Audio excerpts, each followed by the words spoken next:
I'm Linda Mack, and I'm president of the Friends of Madeline Island Museum. We were, we were formed to really help the museum, to be supportive of the museum, and I think maybe we're doing that. What do you think? Okay. And we have, why do we call this tribute? Because Leo and Bella Capser of St. Paul and Madeline Island founded this museum. They went out among the islands in their boat, the Hooven, and they collected things. And, you know, if you go into that old museum, you see what they loved and what they brought here.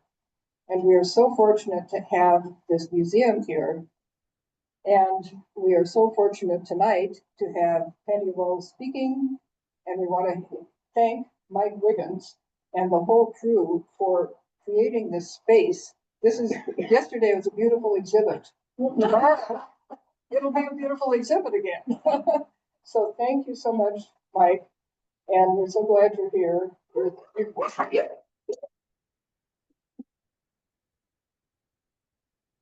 over to Mike, who has known Patty Loew much longer than I.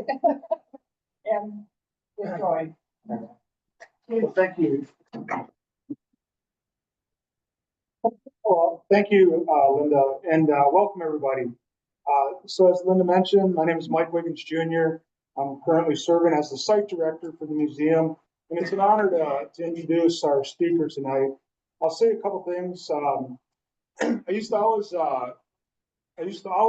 love the notion of helping spirits, and I always used to think of it in a spiritual sense, of the fact that the spirits that we pray to in Ojibwe country and are part of our ceremonies and lodges and things like that, that a lot of them, they can travel the cosmos. They can see the birth of a star. They can visit a supernova at the star at the end of its life. They could be on the far side of the sun. But in a moment of need, in a moment of calling out for help, I used to say, with a quick flick of inclination, boom, they arrive there for you. And sometimes I've found in my life that sometimes people manifest as helping spirits too. And with that being said, I want to introduce Patty Loew, who, when I was chairman, arrived one time in Bad River with a huge grant and a huge idea. And she started teaching digital filmmaking and sound boarding and digital sound editing to Bad River U. And she brought with her the equipment and the knowledge and the technical experts. And they interacted with the youth for many years, and leaving behind the equipment, leaving behind knowledge in the youth, so that they could create their own stories and create their own videos and kind of musical scores to go with it. And it was just a beautiful thing. And like I say, I have in my pocket, and we talked, and I'm not going to read everything, but from journalist to professor to author to historian to advocate to, and the list goes on and on. She has all these amazing kind of identities and pathways that are kind of spread out before her and around her. And she chose to come home to Bad River and work with our youth, hand to hand, person to person, day after day in the heat of the summer, out shooting video and sloughs and everything else. And it was just a beautiful, beautiful thing to watch. It was open-hearted giving, and I definitely don't take that for granted and still cherish that time and that effort. So tonight, I'll say this, that she's given a talk that is, I think, awesome, thought-provoking, provocative in some senses, and it's about early Ojibwe history. And I can tell you that putting some of the things in passages here, I was always reminded of a talk Mike Sullivan from the LCO gave when he said, if you're going to put some concepts out, some indigenous concepts out, stuff about Ojibwe, things like that, you better be ready to talk about them.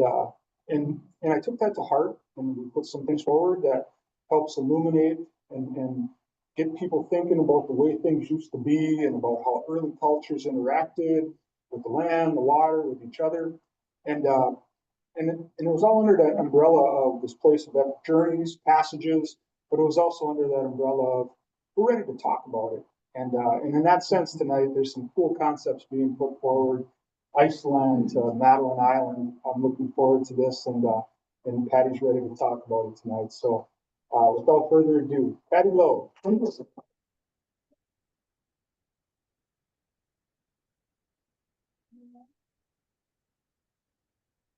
Well, there used to be a beautiful exhibit in here and there'll be another. So Mike, I guess you and I are not beautiful exhibits. So this is the first time I presented these theories.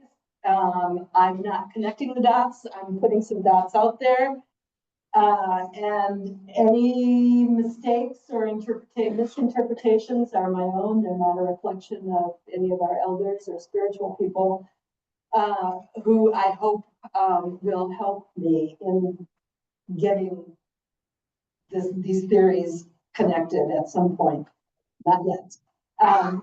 This all started 50 years ago when I was an undergraduate student in Copenhagen at a University of Wisconsin Study Center. And I got really immersed in Viking culture, and I read Icelandic sagas, and I talked to people, visited the Viking Ship Museum. And it wasn't until about 10 years ago that for some reason I reread a couple of the sagas and realized now with some maturity, holy heck, they're talking about encounters with native people in these sagas. And so I talked to one of our late elders, Joe Rose, who some of you may, who was one of my collaborators, and Professor Jakobsen from University of Iceland in Reykjavik. And so been talking to some ethno-astronomers. So there's a whole lot of stuff here that I can't wait to share with you. All right. Dangerous. So dangerous connections. Dangerous not because there's evidence of direct interaction between Norse colonists and the Ojibwe, although it is a possibility, but because the connections raise cultural and ethical issues for me. Some of the material is steeped in sacred stories, and so I have questions about how to take indigenous traditional wisdom and Western history and science and present it in a way that doesn't make it appear that I think that that our sacred stories and our traditional wisdom needs to be validated by Western history and sources. So this is kind of what I've been grappling with, and it raises some questions for me. So the four main research threads: our Anishinaabe Migration Story, which you're going to hear from Joe Rose in just a little bit. The Icelandic Sagas, particularly Eric the Red's saga. Eric was the father of Leif Erikson, and the Greenlander saga. European explorer accounts and non-indigenous astronomy. And again, I'm really concerned with how to use these sources in a way that honors our indigenous oral traditions without suggesting that our stories need to be validated by outsiders. Okay, so for those that some of you know that we have this migration story, and there's a lot of different paths into the migration from the East Coast. There's some Ojibwe scholars like Basil Johnson who say, hey, we went west and we came into the Great Lakes region, and then we went east, and then came home. There's others like Eddie Benvenay, who wrote a beautiful book, the Shomas book, the Anishinaabe from whence descended man. We descended into the Great Lakes region, and then something happened and we went east, and then we came back. I've talked to Ho-Chunk elders who say, hey, you guys were at Cahokia back in the 1100s. The Menominee were there, the Ojibwe were there, the Ho-Chunk were there. It was like the gold rush. Everybody met there because, you know, the glaciers had melted and the ground was so uninhabitable that everybody left. And then once the glaciers receded and the land dried out, we went back into our homelands. So there are all these stories that may or may not be, they're real to the people that tell them. Together, they may create a different narrative. We don't know, but it is, everybody agrees that at some point, the Ojibwe were on the East Coast, a crisis happened, a mega shell, a sacred shell appeared in the sky. We followed it through 7 stopping places and returned to the place where the food grows on water, the wildlife here in the Great Lakes region. So here is migration. Before we go to Joe Rose, here's a map. So the Ojibwe are here in the Gulf of St. Lawrence region, at the mouth of the St. Lawrence River. And there's 7 stopping places. There's a turtle-shaped island, and then Niagara Falls, a place of thunder and water. There's Detroit, present-day Detroit, Manitoulin Island, place of medicine, Sault Ste. Marie. Then the group splits. One goes north, one contingent goes north, the other goes south. They meet at what's present-day Duluth, and then double back to Shawinigan, and they find a whole lot of rice and say, okay, this is where we're supposed to be. That's taking a very long story. But I'm a former television reporter, so we tell complex stories. We're international stories in 15 seconds. Okay, so here's Joe Rose, wonderful elder, my mentor. Today on my way up here, I stopped at the Northern Great Lakes Visitor Center just to hear his voice, to hear some of the stories.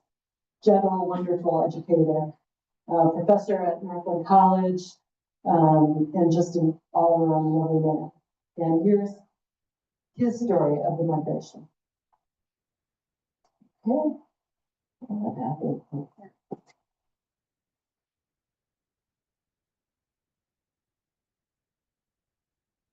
Three-quarters Grand Medicine Lodge talks about the 7 stopping off places.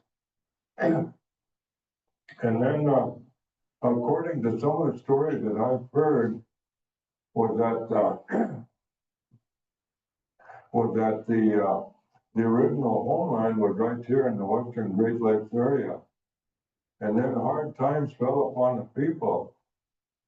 And so the people went to their elders and spiritual leaders and asked for a new life. And so the elders fasted and acquired visions and knowledge from the spirit world. And they were told to look to the place where the sun is reborn each morning, and that's the east. And so they were told to prepare for a journey to the east. And so that journey probably took generations. And they finally got to the great saltwater barrier that we call the Atlantic Ocean. And they lived there for many strings of lives until hard times fell upon them again. And so again, they received messages from the spirit world. And they were given signs to follow. And one of these signs was called the Megas. The Megas is a sacred seashell. And they were told to follow the Megas. The first place that it appeared was off of a turtle-shaped island in the mouth of the St. Lawrence River on the east coast. And then that migration proceeded from Turtle-shaped Island to Niagara Falls, to Detroit, Michigan, or to Manitoulin Island, and then to Sault Ste. Marie. Now let's trace that back. Turtle-shaped island, Niagara Falls, Detroit, Manitoulin Island, and then at Sault Ste. Marie, there were two groups. One group split and went north of Lake Superior. The other group split and went south of Lake Superior, and they met over on the St. Louis River by Duluth and Superior.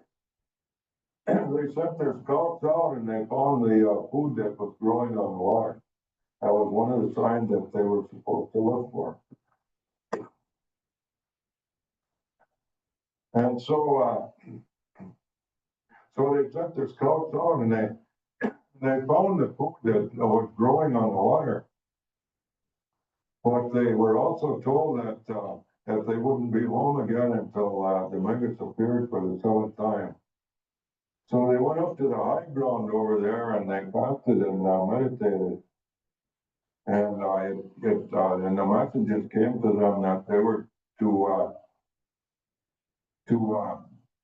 double back to a place called Anishinaabe. Today, that high ground over there, we call that Spirit Mountain. And there's a big ski over there now. Nowadays. But anyway, they came back to Madeline Island, Madeline Island. It means the home of the golden-breasted woodpecker, or the flicker.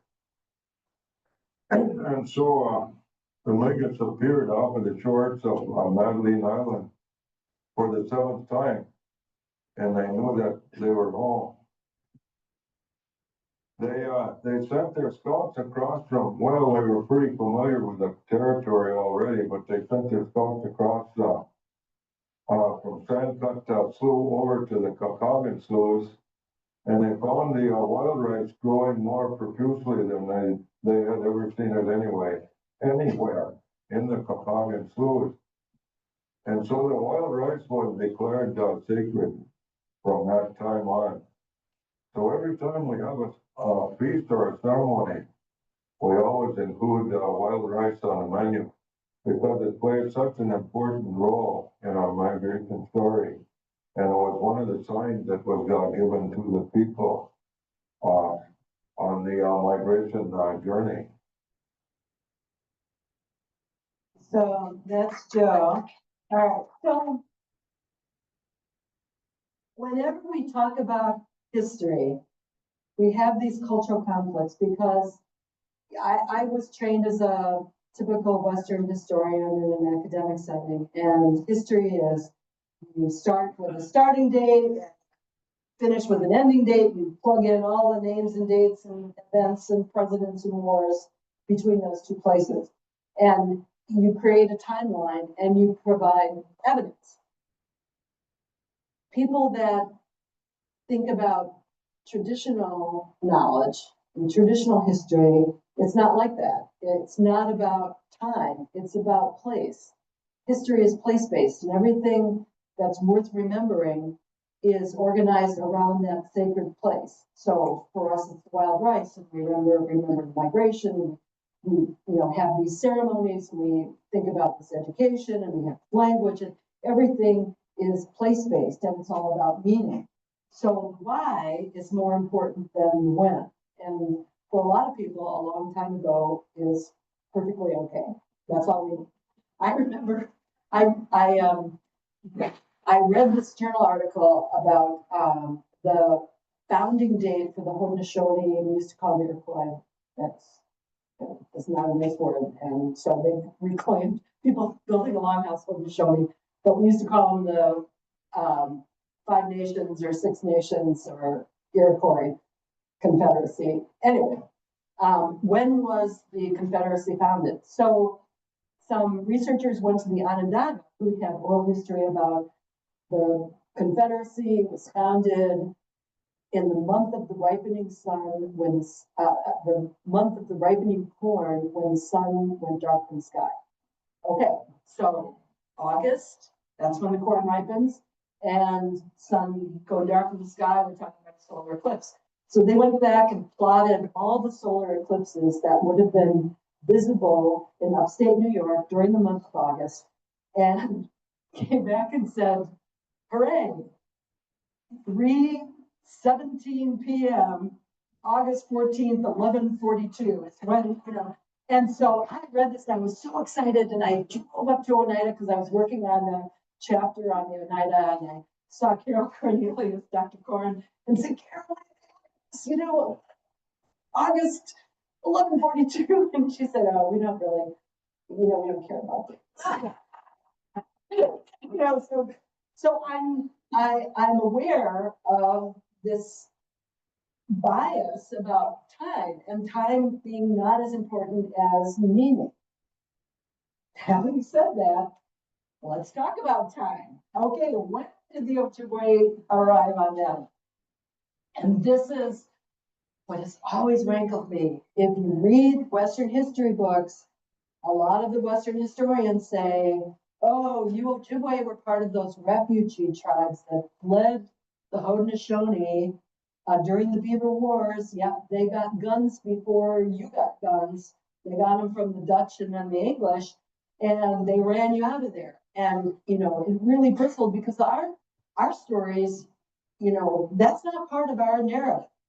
And so this has always really bothered me. You look at our own historians like Eddie Benton. Migration began, he says in the Michelle's book, about 900 before present, and took perhaps 500 years to complete. William Warren, another kind of tortured historian, mixed-blooded historian, said in his book that the Ojibwe arrived on Madeline Island 10 years before Columbus landed on the New World, and he cites this copper medallion that Pugwawe has, that has these etchings in it, and he extrapolated how long each leader would have led the community and came up with his figure. Okay, so we're talking about if we believe Eddie Benton and William Warren, this migration happened sometime between the 10th and the 14th centuries, right? So what's going on with the Vikings? Well, I'm looking at the sagas, and primarily two sagas, Eric the Red and the Greenlander saga. Eric was the father of Leif Erikson, who most of you have probably heard of. He was the son of Thorvald, who was banished from Norway and resettled in Iceland. And then, he was a real badass. He was banished then from Iceland. And in 982 before present, he sets off to explore modern day Greenland, Newfoundland, Labrador, perhaps. And now I think most likely points farther south. The Greenlander saga is more of what's in the Eric the Red saga, but there are these really vivid descriptions of interactions between Norse colonists and indigenous people here in North America. This is what blew my mind. This is where the Vikings are going. In the year 700, 800, they were everywhere. That's right. They had explored all of Scandinavia.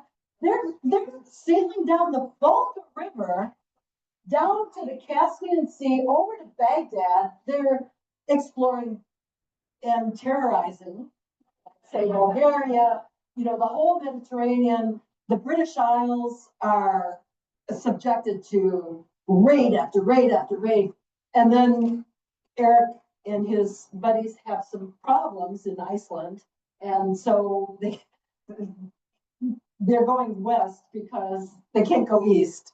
They've got big problems and nobody wants to see them there. So they're going west, and Eric names this island of ice and snow Greenland. Because if you're a colonist in Norway or Iceland and somebody is trying to convince you to up your life and go settle somewhere else, Greenland sounds like a really nice place.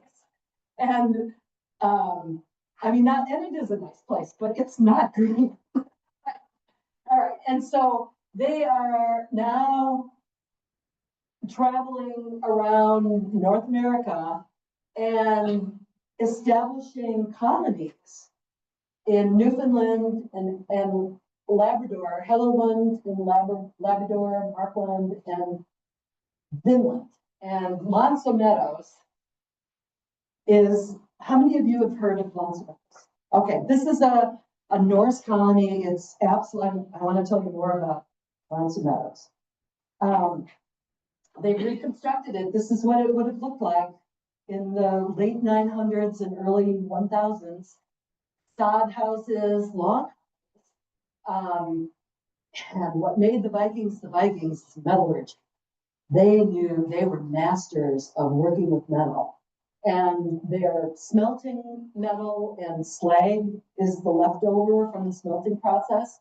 The reason the Vikings were able to travel the world is they were master shipbuilders, because they fashioned nails, but they figured out how to galvanize them. And so they didn't rust. And now they're finding all these really interesting ship repair sites on the East Coast, perhaps even down to Florida, some people think. I mean, they are really master explorers. One of the things that's really tantalizing about L'Anse aux Meadows is they found butternuts, and this is how they were able, you can only radiocarbon date organic material, right? So they find butternuts in L'Anse aux Meadows, and they're able to radiocarbon date this colony to like the year 1002 or 1003. The interesting thing about butternuts is they don't grow anywhere in Newfoundland, nowhere in Labrador, nowhere in New Brunswick, nowhere in Prince Edward Island. The only place they grow, the closest place they grow, is in, I'm sorry, did I say Nova Scotia? They're not Nova Scotia, is in New Brunswick, which is at the mouth of the St. Lawrence, the Gulf of St. Lawrence. So this is really kind of interesting. There's another major archaeological excavation here, and they're finding that Vinland probably is not in Newfoundland, probably is not at L'Anse aux Meadows. It's most likely in New Brunswick, in present-day New Brunswick. So looking at the sagas, there are these descriptions. The boat they dragged behind the ship was filled with grapes. A cargo sufficient for the ship was cut, and when the spring came, they made their ship ready and sailed away, and from its products, they gave the land name called Vinland. Grapes did not grow like butternuts. They didn't grow in Newfoundland, Labrador, Nova Scotia, Prince Edward Island. They grow in New Brunswick. And here's another, Vinland, okay, is Leaf giving this community an aspirational name, trying to get people to come, because they're really into wine among the Vikings. They love their wine. So here's this community that has grapevines. So who wouldn't want to live there? So, maybe L'Anse aux Meadows was given an aspirational name, and actually the grapes were much farther south. So grapes and butternuts in the 10th century didn't grow anywhere in the area. So maybe he was using his father's trick, kind of a Greenland thing. Oh, yeah, it's a really nice place to be. Come, we've got grapevines. Well, they're much farther south. All right, so where is it? This is most likely, this is where the grapes and the butternuts start to grow. They're over here. This is New Brunswick. This is the Gulf of St. Lawrence. This is the mouth of the St. Lawrence River. This is where the Ojibwe are in the 10th and 11th century, if you believe the Ojibwe historians. Eddie Benton tells us we're somewhere on the shores of the Great Salt Sea. Edmund Danziger, who wrote a history, Western guy, probably at the mouth of the St. Lawrence. Lorraine Roy, who was a fabulous academic at the University of Texas at Austin, and a White Earth Ojibwe, near the mouth of the St. Lawrence River. Joe Rose, mouth of St. Lawrence. So, both the Ojibwe and the Vikings are in present-day Gulf of St. Lawrence area of 10th and 11th centuries. Okay, in the sagas, they talk about the Skraelings. This is the description, this is the word that's used to describe the indigenous people of North America, the Vikings encounter. Both the Eric the Red and the Greenlander sagas describe encounters between the Vikings and the indigenous people. Most of the encounters are violent. In one case, is really interesting. A one-footed Native American fatally shoots Eric's son Thorvald, who dies there. In another episode, the Vikings murder 5 natives sleeping under skin canoes. Okay, would they have confused birch bark for skin? Probably not if they're close enough, you know. So it suggests that they met a group of indigenous people who were not Ojibwe, who were in skin boats, maybe the victim who would have been in skin boats at that time. In another encounter, the Vikings kill a family and kidnap 2 children who were taken back to Norway and baptized. And I just read an article about a whole family in Iceland that has Native American, they've done genetic testing and they've got this swath of Native American blood. So really interesting. But in addition to these really violent encounters, there's also trade. They're trading with each other. So they're, you know, hand-to-hand, in hand-to-hand contact. The Skraelings want weapons. They like those metal knives that the Vikings have. And they've got pelts that they want to trade. And the Vikings want the pelts and they want wood for the boats. But they won't trade their weapons and instead trade red cloth and milk. Oh.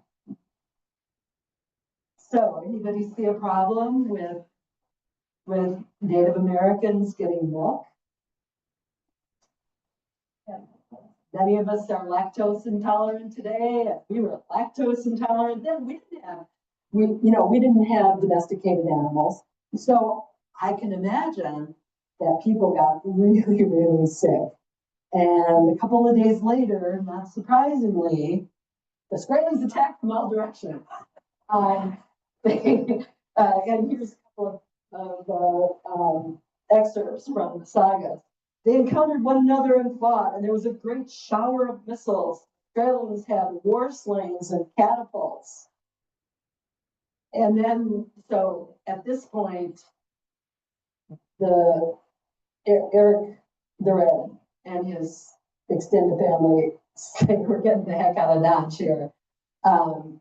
They were now of the opinion that though the land was choice and good, there would always be war and terror overhanging them from those who dwelt there before them. They made ready, therefore, to move away with the intent to go to their own land. So they leave permanently. Remember the red cloth? 500 years later, there are French explorers who see Algonquin-speaking people with little bits of red red cloth in their hair that they're wearing as adornment. Where'd they get that? Because, we think we're the first Europeans they're seeing, and where would they get that? And you can imagine that cloth gets traded through the Indian trade routes and probably cut up and passed down. And 500 years later, it's still there in the communities. All right, so I have all these questions. Did the Ojibwe interact directly with the Vikings? The skin boats suggest, at least in that encounter, they did not. But they, absolutely plausible that the Ojibwe are trading with other communities who have interacted directly with the Vikings. And is this the point that those European diseases get introduced into the Indian trade routes? And now the Ojibwe are in crisis. Remember our migration story. It's a crisis that sets us going back to our places, our original homelands. So are these, are the diseases the crisis that's described in the prophecy? And how does someone like me use these sources in a way that's respectful of our indigenous knowledge and our sacred stories? Okay, here's where I get really nervous, because now these, and I'm comfortable enough to talk about the sacred magus. It's been, Eddie Benton wrote about it, Joe Rose wrote, it's been in documentaries, so this is part of our story, but it's still a sacred part of the story, and I am not a member of the Madeline. I'm just starting to learn the language, and, so I have some trepidation about just about dabbling in this. And so I'm more comfortable just setting the dots out there and not trying to connect them. So here's what Eddie Benton says about the main shell. This is from the prophet of the first fire. If you do not move, you'll be destroyed. The sacred magus will lead the way to the chosen ground. Prophet of the third fire. The Anishinaabe will find the path to their chosen ground, the land to the west, which they must move their families. This will be the land. Okay, so we have a sacred mega shell. Something extraordinary happens in 1054, and it's documented pictographically by the Hopi, and it's written down by Arabic and East Indian astronomers. And let me show you what that is and how NASA recreated it.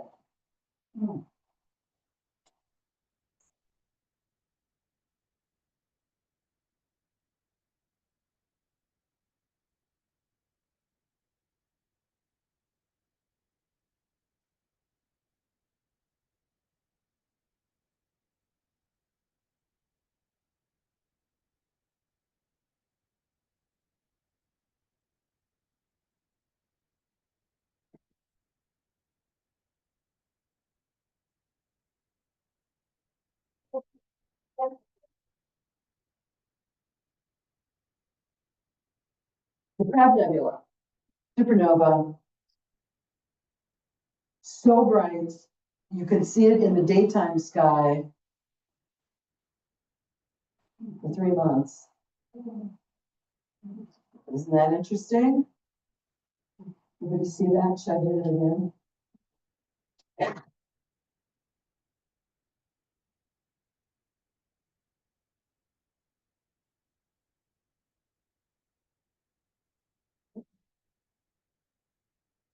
Oh, he doesn't want to. Oh, there it goes. Yeah. Okay, this really tantalized. And the Crab Nebula supernova was so dramatic. It was visible in the daytime sky for 3 months. In the daytime sky for 3 months. And visible in the nighttime sky. I am not going to say this is the sacred show.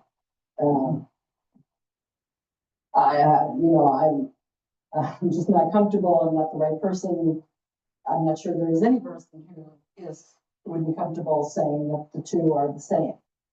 What Joe Rose told me was he thought perhaps the supernova must have been so dramatic that it gets remembered, it gets inserted into our story and remembered along with our migration story. That was his feeling. So my questions, should this research be undertaken?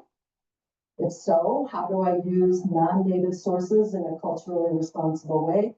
Am I the right researcher? Do I have, the depth of knowledge to explore sacred connections and this history?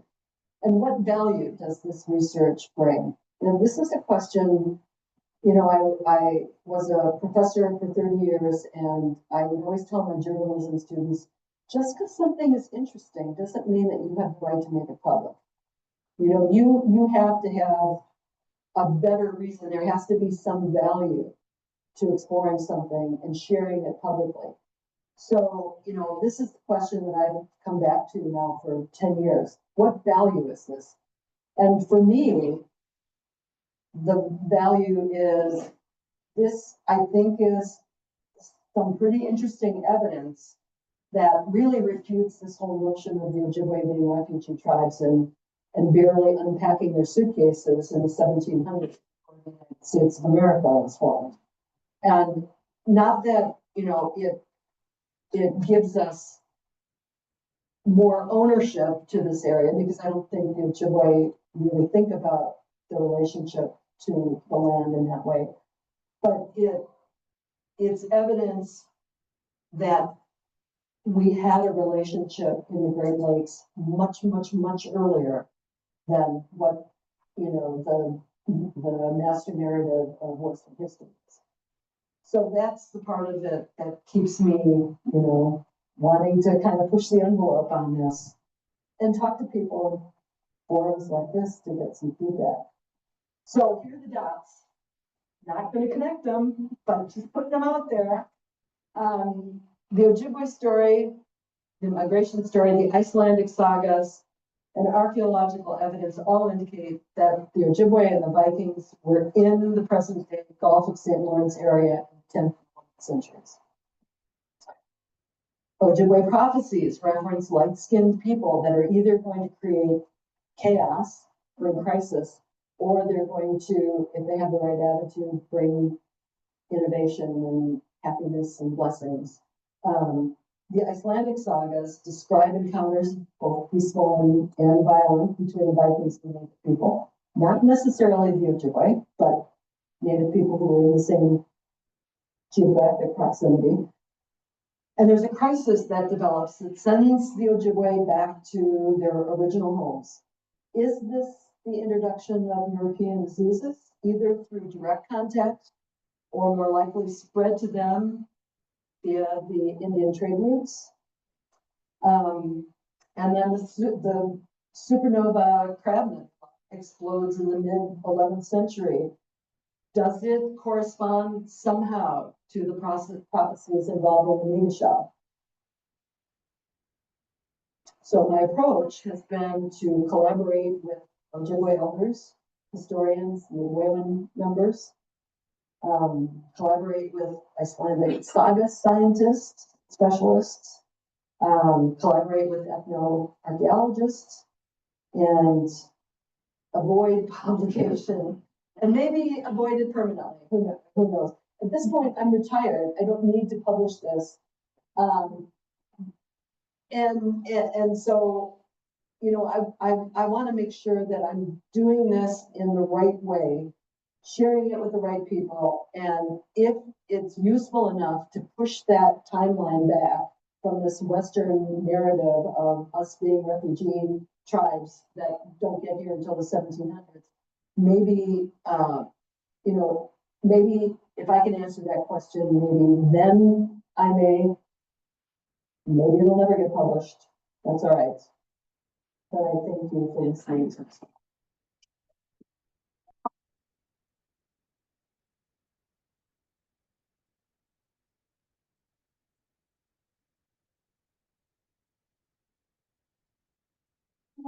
You know, I'm happy to take questions, but I also am really, I'd be really grateful for some advice.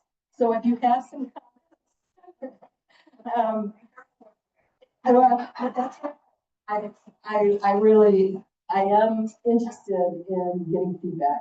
So please ask questions or make comments. Yes. Have there been any studies of the DNA that was in Iceland versus the Ojibwe DNA?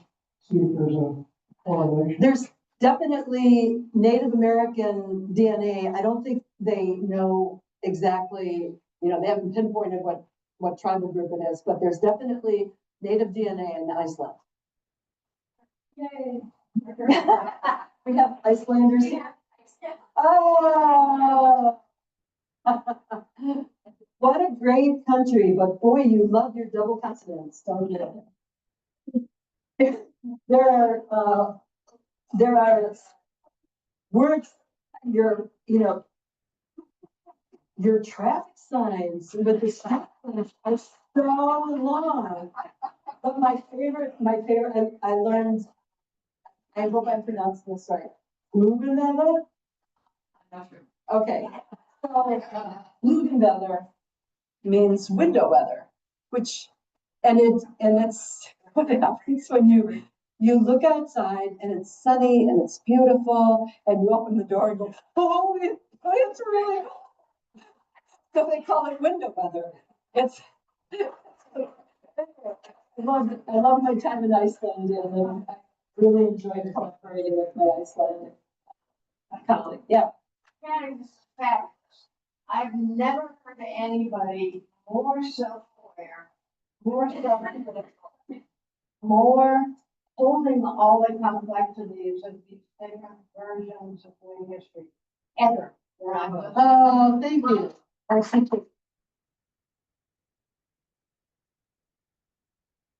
Keep going. Yes. Because I'm gonna teach you stories.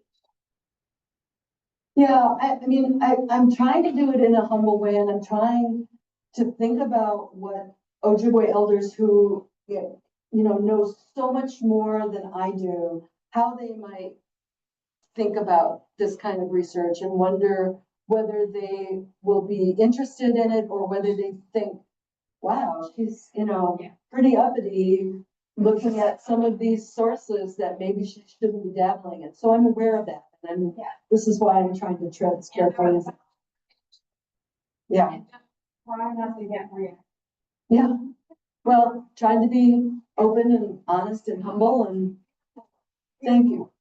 Yes, I was just gonna add a couple of thoughts because there's some pretty good independent climate evidence for this span of time that you're looking at the medieval warm period and then the little ice age. So I compare their heyday during that warm period. Yeah. And then they clearly documented that the improvement, harbors and starting in 1407. The crisis here, it didn't actually extend very far into North America, but it affected so that climate overlay might be an interesting thing. Oh, that's another really interesting thread. I'm going to add that to my list of trepidations. Yes. Have any thoughts about the movement of copper mined in this area and its travels throughout? This might figure in the Mauritian opinion. Well, I've been to Cahokia and there are some really interesting artifacts there, copper items that absolutely came from this area of the Western Great Lakes region. And there's also there's a cave in southwestern Wisconsin called Gotchall Cave. And they found there's this is a little bit off the topic, but this is another thing that just really fascinates me. So there are pictographs in this cave that are pre-Columbian, and there are soils, man-made soils that only exist in Eastern Cherokee burial sites. And there's pottery shards that are consistent with the effigy mound builders. And they're all in this cave. And there was an anthropologist whose name I won't share from Beloit College, who spent his entire life doing research on this cave. And I asked him once, well, what did the Ho-Chunk say about this cave? And he said, oh, this culture way predates the Ho-Chunk hadn't evolved into a modern chunk. Like, okay, well, I'm not an anthropologist, I'm not gonna argue with them, but I thought, boy, if I was doing research in an area, I certainly would invite them. So a couple of years later, I'm with a scientist, geographer, cultural geographer from UW-Madison, who was much more inclusive, shall we say, who invited forget his name. Bill? No, it wasn't, it was before, anyway, invites the Ho-Chunk elder into the cave. And the Ho-Chunk elder looks at him and goes, oh, that's the Redhorn story. Here are Redhorns fighting the giants, and here's, Thunderbird, and storms as he walks, and they're, and then over here, and he explains the whole pictograph in this cave. And, and I thought, whoa, I wish that believed that. But as it turns out, another anthropologist, 100 years earlier, had actually written down this hero cycle, what they called the Redhorn story. And Redhorn was a Ho-Chunk figure who fights the giants. And if you've ever been to Madison, there's an area called Astalon, which was the Cahokians' northern outpost, basically. And they built temple mounds. They didn't build effigy mounds. And that area was palisaded. So they were trying to protect themselves from somebody.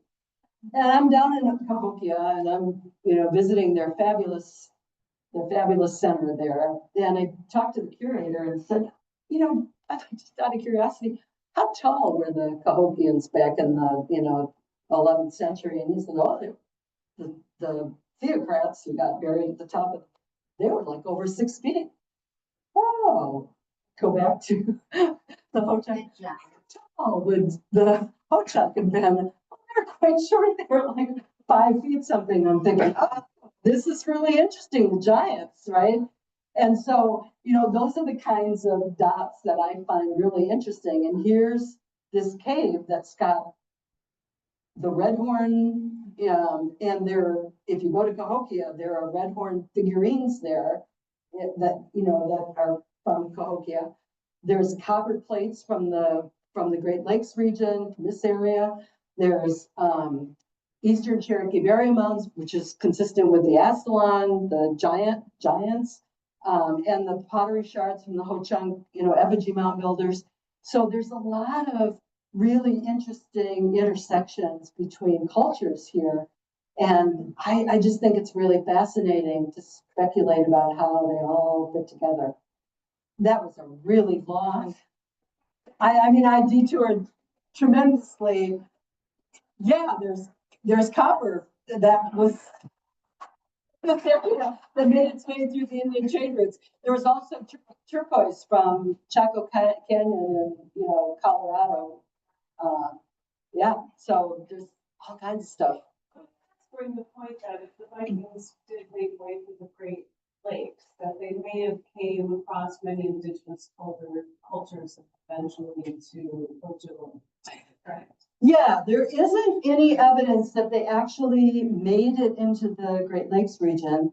There was a hoax in Minnesota. They found some ruins and some old Viking coins, but they pretty much decided that the guy whose farm those things were dug up on salted the mine. Yeah. There is until the early 1800s, there really wasn't a clear waterway all the way through St. Lawrence down into the Great Lakes. Those skin boats are really consistent with the kinds of boats at the Mi'kmaq. The indigenous people who were more in the maritime provinces were Nova Scotia. Yeah. Yeah, that area.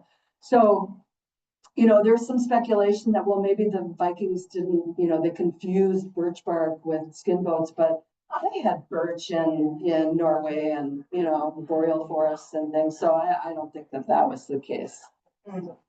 Yes.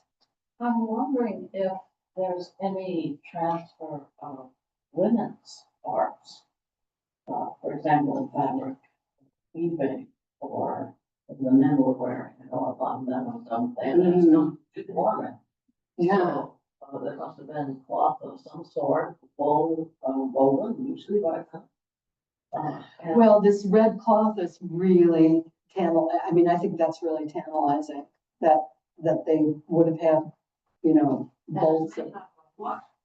Well, they wove it, they wove it and they, and you know, what passed for commercial dye in the Middle Ages, but they had a much more sophisticated dyeing process. You know, here we were using berries but you know, the natural colors were not as vibrant as they were, you know, the Viking women, the Norse women. No, I think, well, I shouldn't say, I don't. If it's in ships and what have you, might have been men's work. But the clothes, the things the guys in perform in, underneath all that then, Yeah, might have been women's work. yeah. And that might have transferred. I didn't find any mention of, there's some really interesting passages about women in the saga. Freya, who's has anybody read, oh wait, you've read, I mean, Freya? Wow. I mean, this was a warrior woman who, at one point, they are attacking an indigenous village and kind of getting their butts handed to them. And the Viking men retreat and she bears a breast and scared, I mean, and that just scared the lights out of the indigenous people, the indigenous warriors who turned around and ran. It's a woman and yeah, so but the sagas are, a lot of the sagas are just almost like Genesis, where it's this you know, genealogy and so was the son of so and so, yeah, so this and that. But in between some of the genealogy, there's just these really, really wild stories. And Freya is like, I want to be her in the next one.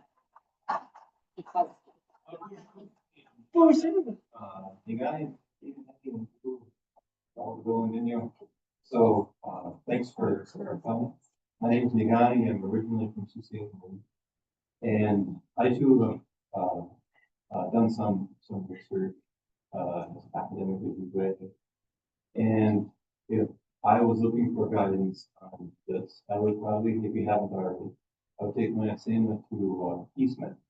Keith Smith? Keith Smith, he comes to that every once in a month. And then I'd also give some to Paul Keller Pat down at LCO.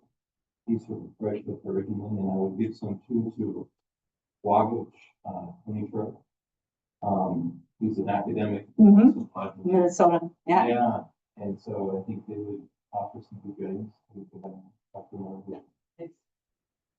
Miigwech. Can I stop you afterwards and let me write down those names? Yeah? I'm there. Well, this has been wonderful. Thank you so much.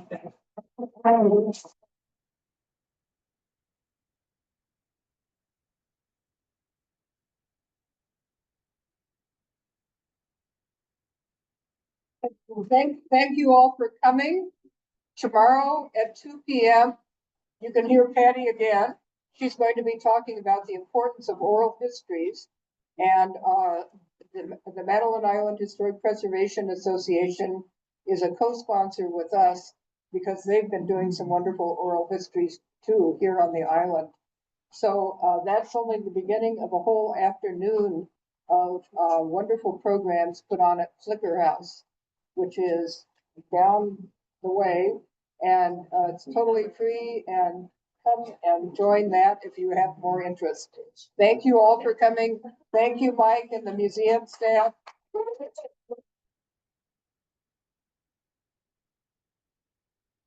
Let's see, if you like to provide feedback, fill out some of the forms. And if you don't